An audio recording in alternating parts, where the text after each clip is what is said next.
What is up, everyone? My name is Jyler, and today we're going to do something I've been really excited about. NHL 24 has been announced. They have come out with two trailers, the reveal trailer and the World of Chell trailer. They both actually look really good, but today we don't know if there's going to be any more trailers coming out, so that's still pretty unknown. But before any more trailers do come out, I want to do a bit of a ranking from 10 all the way to 1 on what my favorite things are that are coming to NHL 24 or what is changing in NHL 24. Because this game looks like it's actually going to change some stuff, which is different from what NHL usually does, the EA NHL team. So, pretty excited. Let us get this started. First off, my least favorite thing that got added by far was the total control skill moves. It takes away that feeling of being able to grind out a move, do it perfectly, and feel like you accomplished something. Because now there's a whole controller setup where it does it for you. You go behind the net, you hold Y, your lacrosse move. It's done. You have to do it perfectly, of course. You have to do the timing right and all that, but that skill is no longer there. You just hold Y. You don't do anything else. You hold Y behind the net. There you go. They had the between the legs, I believe, in there. The one-handed deke in there as well. It is a lot that people don't want. This is the one thing that I think a lot of people agree is probably the worst thing they added to the game. So yeah, by far, that is my least favorite thing added, and that's probably the only thing I can really complain about. Because 9 through 1 are things that I'm glad are coming into the game, but it's ranked on how excited I am for each of them. Coming in at number 9, World of Chell customization changes is a very small thing. The customization screen is a lot different. It looks a lot cleaner. It looks like it's a lot faster, a lot smoother, and it's a change that's been needed for a good 4 or 5 years now. Ever since Chell was added, they had that really weird customization screen, and nobody really liked it. Let's just be honest with ourselves here. Nobody liked it. So, yeah. Having the customization screen change is great. And along with this comes the World of Chell store. That is included in the World of Chell customization changes. They added a store into the game. I'm really excited about that. Really excited about the store, being able to buy the things that you want to wear. And the fact that it'll go into NHL 25 as well is great. But again, out of all the things on here, it's probably my least favorite out of the things that I'm excited for. Next up, and I know it might surprise some people, but the World of Chell Battle Pass. Let me explain this. So what it looks like the Battle Pass is going to do is you're going to get coins from them, along with like customization things that you can only get in the Battle Pass, which I think is really cool. The better things come later, obviously. You're going to get the pretty crappy skins and all that before, at the beginning of the battle pass. But once you actually go through the whole thing, everything is better. Now, it's not like the way that Call of Duty and Rainbow Six Siege do their battle passes, where you can go on a certain path, do it the way you want to. It's like Fortnite, so you just go straight through it. You cannot pick and choose what road you go down, what path you go down to get a certain item that you want quicker. You just have to go through it, and that's fine. Now, one of the good things they did with the World of Chell Battle Pass is that they added different unlockable classes into there, but they're all going to be in the free Battle Pass, not the premium. It's not going to be pay to win, so that's good. I'm very happy that they did that, because if they had different classes in the premium version, oh my god, that would cause an uproar in the community. So yeah, World of Chell Battle Pass, I think is a great idea. I'm very excited for it, but again, it's not something I'm the most excited for, so it goes in at number 8. Next up, goalie changes. Now, the only reason it's number 7 is because I don't play goalie that much. I'll play it sometimes, but it's not like I'm going to be playing goalie all the time. If you talk to somebody who plays goalie pretty often in World of Chell, or even in a pro mode, they're going to have the goalie changes a lot higher up. Not because of the tethered system, which I'll explain here in a little bit, but the instinct system. Now, the tethered system is you let go of the left stick after you're done making saves. It'll bring you back to the center of the net. You'll go back into your center position. That's great. That's good for new people. I'm not going to use that. What's really nice, though, is the instinct system. The instinct system is, I think MLB The Show has something like this, where you can guess where the ball is going to be, but instead of a ball, like baseball, it's where the puck is going to hit. So is it going to go blocker side, or is it going to go glove side? If you pick correctly, you have a higher chance of saving that puck. But if you get it wrong, you have a better chance of getting a goal scored on you, and you don't want that happening. So goalie changes to number 7. I think it's great for people who play goalie, but for myself, I'm not that excited about it compared to everything else on here. So that's why it goes in at number 7 for me. Number 6. Much needed change. World of Chell Playoffs is finally getting revamped. No more just playing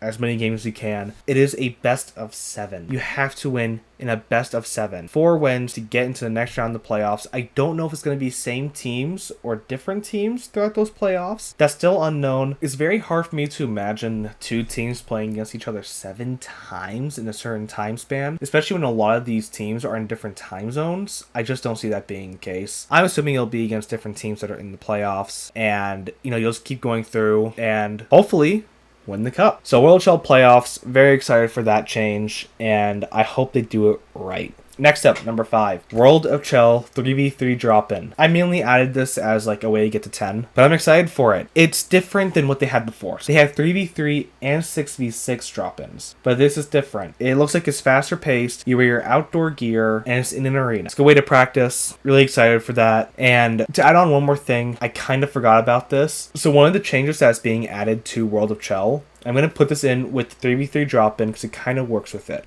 When you have your own club, you know how sometimes none of your team's on. It's just you. And you want to get those club points. You want to level up your club. You want to make sure they get a better record for your club. You don't want to be stuck at like a 17 and 18 record. If you're doing really poorly, you want to make sure you can get that up. And you know that you can. Now there's free agency. You can get random players to sign for your team for one game, sort of thing. They're real people. They can ask to be free agents, and they can play for your team. That will get you club XP. That was such a needed thing, and I'm so glad they added it. That goes in at number 5 with 3v3 drop-in, just because it kind of works with each other. It could go in with playoffs as well. I kind of forgot about it until now, so that is my bad. But yeah, World of Chell 3v3 drop-in is at number 5, along with the free agency. Next up, number 4. We're getting to the part that I am like very excited about. The rest of these 4, I'm very excited about. First one, at number 4, physics-based contact. Physics-based contact is exactly what it sounds like. What is in physics-based contact? Big checks keep skaters down for longer. I know it already seems like it takes a long time for players to get up. It could take upwards of 10 seconds, maybe even 12 seconds to get a player up and actually moving once you get a big hit done. Now skaters are down for longer. That's one thing that I'm not too certain about, to be completely honest. But what I do like is that it's easier to miss hits. No more 6'9", 6'7", full weight people coming at you with that stupid X factor, just mowing you down and being able to hit you every time. It is much easier to miss hits. If you miss a hit, you're gonna feel it because you can't just go back into play. You're in that motion, so you have to wait until that motion's done to hit, which it didn't have before. You could just like miss a hit and then skate around and hit the guy again. Now there's actually an animation to make it a bit slower to get back into that play. It opens more scoring opportunities in every mode, but especially World of Chell. I'm very excited for that. Along with the physics-based contact, with the hits and the bigger checks leading to, longer time on the ice for skaters, there are new physics and animation-based reactions to hits. I'm guessing that means the way people fall down and the way their faces look when they get hit. Don't really know for sure. Pushing down the right stick though, instead of having to use the right stick pushing up and risking getting a penalty for knocking somebody onto their ass, if you push down the right stick, like push it down, you'll shove, and that significantly lowers the penalty risk. You just shove and you move people away from the puck. You kind of get them a bit unbalanced. That is such a needed thing. I don't know if those were in the previous games. I feel like they were, but if it wasn't, then good on you, EA, for actually thinking of that. There's also a dedicated reverse body check control. I'm very excited for that. I don't know for sure if you need the X factor for that though. I'm just gonna say that now. My guess is you don't need the X factor, but you're better at doing it with the X factor. And then hits can send players into the bench, and you can break the glass. Those were both in previous games. So glad that they came back. Breaking the glass was such a fun part of the older NHL games. I'm so happy that they brought it back. I've been wanting that for years and they just haven't added it. So having that added, good job, EA. Now, at number 3, full cross-play. I am very excited for this. I've already put something up on my Instagram, Nikita Kucherov version 2. Go follow if you haven't. I make hockey memes. Recently, they've been kind of weird, so go check it out. I already have people that want to join a club. That's just for like NHL meme pages. Full crossplay allows that. Now, there is a bit of an asterisk when it comes to full crossplay. This is full crossplay between either Xbox Series XS or PS5, and then Xbox One and PS4. You cannot do different generations of consoles. You cannot be on an Xbox Series X or S and play with somebody who's on a PS4 or an Xbox One. Not possible. Same thing goes with the PS5. So it's not like full crossplay, but you still are able to get into a club and play with people on a different console, which is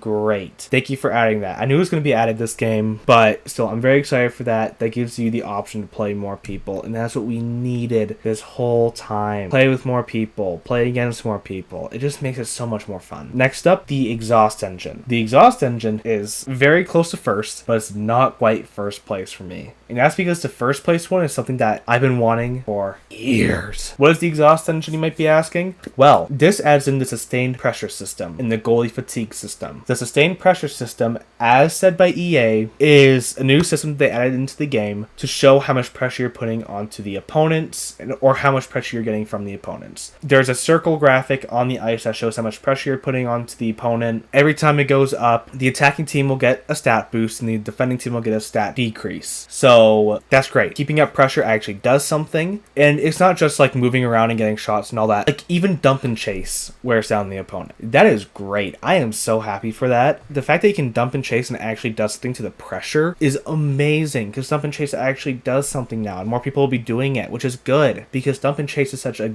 big part of hockey. Some of the things that help you sustain pressure: moving around the ice in the attacking zone, peppering shots onto the goalie, dump and chase of course, passing, making good plays, and just keeping the goalie busy by moving around the net a lot. Same with the defenseman. That'll increase the pressure, and if you get that pressure all the way up, you're most likely scoring. Now, with that is the goalie fatigue system. This works directly with sustained pressure system. Goalies will tire out if you are in the zone for a long time, move around, and get shots on net. That'll wear the goalie down. Once the goalie is tired and worn down, then they'll start making more mistakes. They'll cause more rebounds, they'll let shots, and they don't usually let it in, and it'll make poor decisions be more common with goalies, and that is good. I'm happy about that. There were times where I'd be going against like Charlie Lindgren as a goalie, and he would make like 6 amazing saves in a row. That can't happen anymore when you're attacking for 2 whole minutes on Lindgren. Now they'll actually get tired and you have a better chance of scoring, which is great, because before the only way you could score is getting lucky or doing a wraparound. And nobody wants to do a wraparound. That is so cheap. But yeah, really excited for the exhaust engine to come into the game, and I hope to do it right. Do it right the first time. They'll make everybody happy. Now, last but not least, and I think this will be most people's number one most exciting thing to come into NHL 24, the vision passing system. Finally, no more random passes. It's done for. You hold down RT and a button map comes up. Every player has their own button. You press that button, you pass to them. That has been needed for so long. I cannot tell you how often I'd be trying to pass to somebody going on a breakaway, and it would pass to somebody completely out of nowhere, or pass just right to the opponent for no reason. No more of that. You get to choose who you pass to. You can make more plays by doing that, and I am ecstatic about that. And not just that, but it comes with quicker direct passing. No more slow passing between people. It was slow in 23, especially 22 and 23. It was slow passing to other people. You know, it would take a good second to get a pass off because they did it slow. It's quicker now. The direct passing is a lot quicker, they said. And I even saw it. It is quicker. It is quite quicker. And on top of that, you have the one-touch pass finally. No more having to get full control of the puck when you pass. If I want to make a tic-tac-toe move, I want to be able to get that puck out of there and onto the other person's stick. You can do that now. If you pass and you press RT or whatever the pass button is for you before the puck gets to the stick, you'll do a one-time pass. And it'll go to the person that you want it to go to. And that is just amazing. It leads to more scoring opportunities, and it leads to some really sexy plays. So I have to give credit where credit is due. EA, this game actually looks good. I was incredibly disappointed by 21 and 23. 22 I wasn't disappointed in because it added the Frostbite engine, and that really changed the game. You go back and play NHL 20, it feels like crap. It sucks. NHL 22 is a good game. NHL 23, they admitted before the game even came out that they were not going to work on it because they're going to focus on 24. So I wasn't really too excited for NHL 23 to come out, and the reveal trailer showed nothing, like no gameplay. But the NHL 24 trailer shows gameplay, and that's exciting. So good job by EA. I still wish they would have added more, like GM Connected, online franchise mode, or update the BA Pro because it's really broken right now, or even just do small little updates for shootout shootout mode, online games, the small things that people love to play. You should have updated those. But this is a good start. There's a lot of changes here. It's something that I think a lot of people enjoy, and everybody's gonna have different opinions about this. But so far, the majority of people that I have talked with about this, that I've seen in comments, they're excited. And this is the first time that I've seen people excited for a game in a very, very long time when it comes from EA. Madden 24, people did not like it. They were not happy with it. And the same goes for the NBA games. People aren't too excited for them anymore because they're so similar. The same goes for NHL. This is a very similar game. But this, out of all the other games that EA has put out, except for maybe EA FC, this is the most different. And I'm very, very happy that they worked on it the way they did. I just actually am really happy about this. But yeah, everything else people wanted. So, thank you EA. A round of applause for them. Don't make me regret doing that. Please. You've made me sad before. But anyways, what do you guys think of this list? Are there any areas that you would change? Anything that you would add? Let me know down in the comments what you're most excited for in NHL 24. What would you change about this list? And I would really appreciate it if you left a like, subscribed, and put notifications on. I put a recording out every week. I'd be happy to do more things like this, just talking about what's being added to games and all that. But yeah, thank you guys for watching, and I will see you guys later.